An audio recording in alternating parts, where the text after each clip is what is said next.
Saudara, pada segmen ini kami akan hadirkan ulasan berita pilihan dalam sepekan terakhir. Sorotan yang pertama ini terkait dengan kasus pembunuhan di Padang Pariaman, Sumatera Barat. NKS, seorang gadis berusia 18 tahun tewas saat sedang menjajakan gorengan. Bernasib malang di saat dirinya tinggal selangkah lagi dalam mewujudkan cita-citanya duduk di bangku kuliah, ia justru malah tewas dibunuh.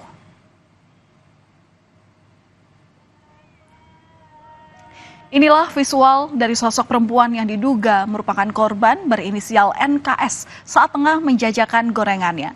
CCTV rumah warga juga sempat merekam korban yang tengah menjajakan dagangannya. Menurut perkiraan pihak keluarga, gambar ini diambil sekitar awal bulan September atau beberapa hari sebelum korban dilaporkan hilang.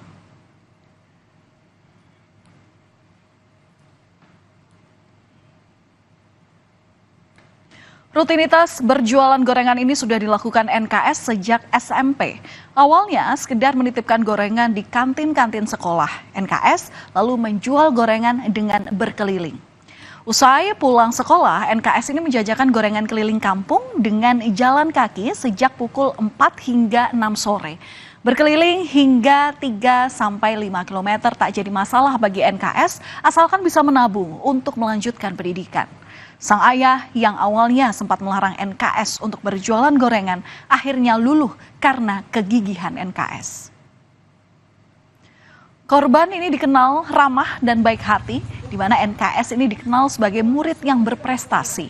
Aktif di ekstrakurikuler pencaksilat, NKS kerap membawa pulang sejumlah medali dan piagam penghargaan.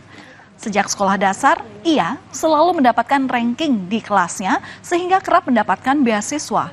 Bahkan tahun ini, korban mendapatkan beasiswa untuk bisa melanjutkan kuliah di salah satu universitas di Kota Pariaman. Sebelum ditemukan tewas terkubur, NKS ini sempat dilaporkan hilang oleh keluarganya. Jadi, pada hari Jumat di tanggal 6 September, seperti biasa NKS ini berjualan gorengan untuk keliling kampung pada pukul 4 sore. Namun tak seperti biasanya pada pukul 8 malam, korban ini justru tak kunjung pulang ke rumah. Warga di sekitar mengaku melihat NKS pada pukul 6 sore. Keluarga pun mulai mencari keberadaan NKS. Namun, hingga Sabtu 7 September atau keesokan harinya, dini hari, pencarian keluarga tak mendapatkan hasil. Hingga akhirnya keluarga korban melaporkan kasus ini ke polisi. Setelah dilakukan pencarian secara intensif, korban akhirnya berhasil ditemukan pada Minggu sore. Namun korban NKS ini ditemukan dalam kondisi tak bernyawa dan terkubur di area perkebunan yang hanya berjarak 500 meter dari rumahnya. Gelang korban dan kotak dengan kondisi barang dagangan yang berserakan jadi petunjuk ditemukannya korban. Terpukul karena ditinggalkan oleh anak tersayang, keluarga pun berharap agar polisi dapat segera menangkap dan menjatuhi hukuman yang setimpal kepada para pelaku yang telah menewaskan anaknya.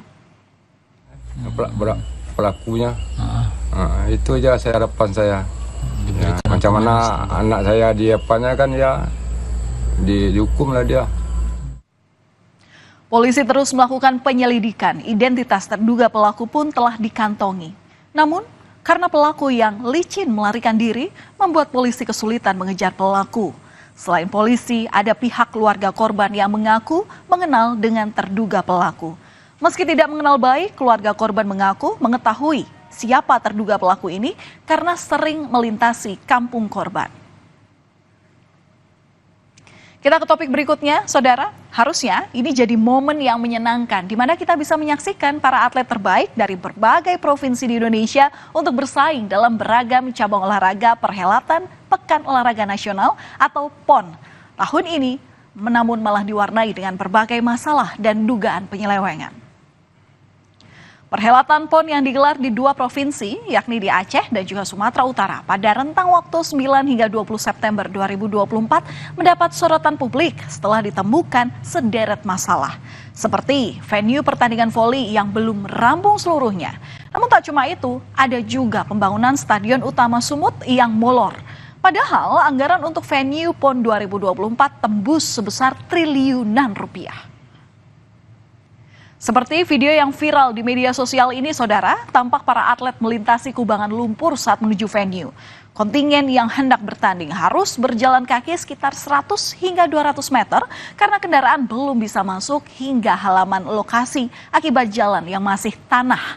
Tak hanya di luar arena, bagian dalam bangunan juga belum selesai sepenuhnya. Mendapat banyak perhatian, proses pembangunan khususnya jalan untuk akses utama ke gedung voli terus dikerjakan. Alat berat tampak beroperasi membenahi area jalan, memadatkan tanah akses jalan masuk ke venue. Lokasi sekitar tampak berantakan, material bangunan berserakan. Di dalam gedung kondisi memang sudah agak baik, namun lantai masih semen beton dan belum keramik. Meski kondisi dalam gedung belum sepenuhnya selesai, pertandingan tetap dilakukan di 2 lapangan. Jadi pusat perhatian, pembangunan Stadion Utama Sport Center akhirnya dikebut pengerjaannya. PJ Gubernur Sumatera Utara yang juga merupakan Ketua Panitia Besar PON ke-21 wilayah Sumatera Utara, Agus Fatoni menjelaskan, Stadion Utama ini tidak digunakan untuk pertandingan, namun untuk lokasi acara penutupan PON pada tanggal 20 September. Itu untuk jalan yang voli kemarin.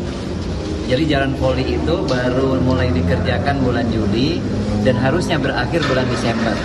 Tapi ini luar biasa, ini sebelum Desember kemajuannya sudah besar. Maka setelah kemarin ada masukan, kita bergerak cepat, kemudian segera diselesaikan. Itu alasannya terlambat kenapa Pak? Karena belum dianggarkan sebelumnya. Tadinya hanya jalan di depan saja, tapi belakang ternyata perlu jalan. Maka itu anggaran lapangan. Tak cuma soal bangunan fisik yang menuai kontroversi, masalah distribusi makanan dan porsi yang tidak sesuai dengan kebutuhan para atlet juga jadi perhatian publik. Setelah jadi sorotan, para atlet menyebut mengaku sudah ada perbaikan menu dan jam distribusi makanan. Menurut keterangan atlet, sebelumnya konsumsi yang disediakan terasa hambar hingga nasi yang disajikan keras.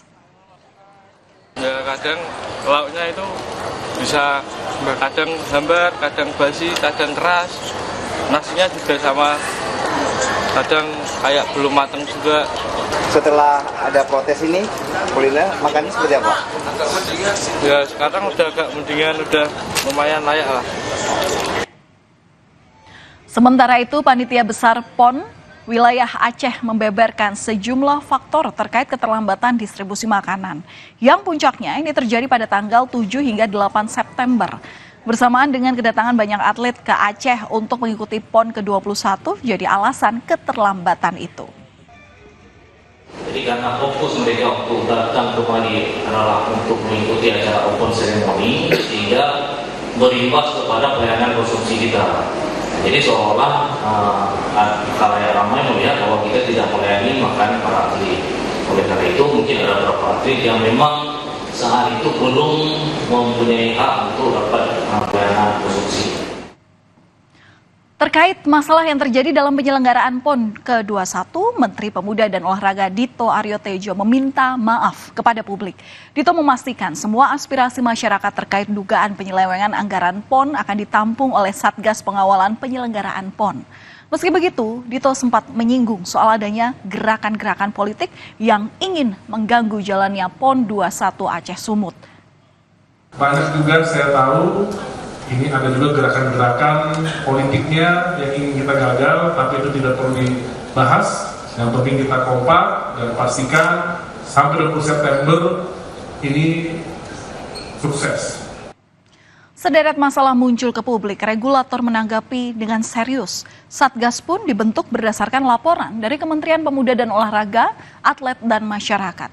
Polri menyatakan siap melakukan penyelidikan dan penyidikan terkait dugaan tindak pidana korupsi dalam penyelenggaraan PON 21 2024. Tersebut menyelenggarakan pendampingan atas dugaan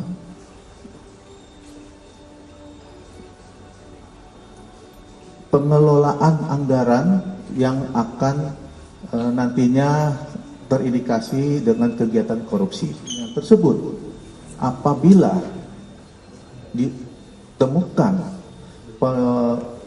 pelanggaran dalam penyelenggaraan keuangan, Polri siap melakukan penyelidikan dan penyidikan. Laga perempat final sepak bola antara Aceh kontra Sulawesi Tengah pada ajang PON 2024 juga diwarnai kericuhan. Salah satu pemain Sulteng ini memukul wasit hingga terkapar, di mana PSSI menegaskan akan memberikan sanksi berat bagi pemain ataupun wasit yang terlibat kericuhan.